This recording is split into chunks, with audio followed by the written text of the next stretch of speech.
Le massacre des Juifs pendant la Deuxième Guerre mondiale a été un phénomène européen. L'Allemagne nazie a opéré sur l'ensemble des territoires qu'elle occupait. Au Luxembourg comme ailleurs, là où la botte allemande sévissait, les Juifs ont été arrêtés puis déportés. À partir de cet endroit, de cette gare de Luxembourg, le régime nazi a déporté les Juifs du Luxembourg.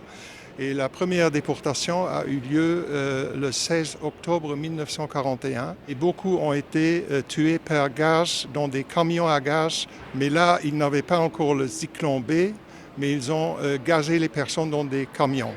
Près de 4000 Juifs vivaient au Luxembourg avant 1940. Très peu ont survécu à l'ouragan nazi. Et c'est pour se rappeler de ce qui s'est passé au Grand-Duché qu'un parcours mémoriel en ligne a été mis en place.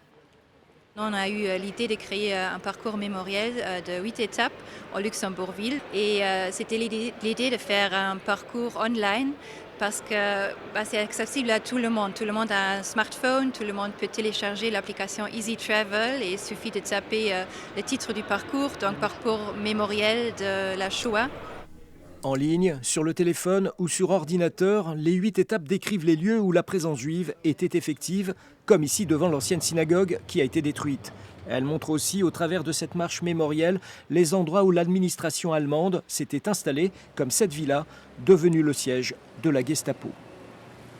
La Villa Paoli devient le symbole de la terreur nazie au Luxembourg. C'est là que sont interrogées et souvent torturées les personnes soupçonnées de résistance au nazisme. Notre but est surtout pédagogique, c'est-à-dire que pour nous, ce qui est important, c'est de faire connaître aux jeunes qui ignorent non seulement l'histoire de la Deuxième Guerre mondiale, mais plus particulièrement l'histoire de la Shoah, de leur faire connaître ce qui s'est passé afin que ça n'advienne plus. Et qu'ils représentent en quelque sorte des sentinelles vis-à-vis des événements actuels. Ce parcours mémoriel est en ligne depuis le 9 novembre. Il est désormais un moyen supplémentaire pour aider à ne pas oublier.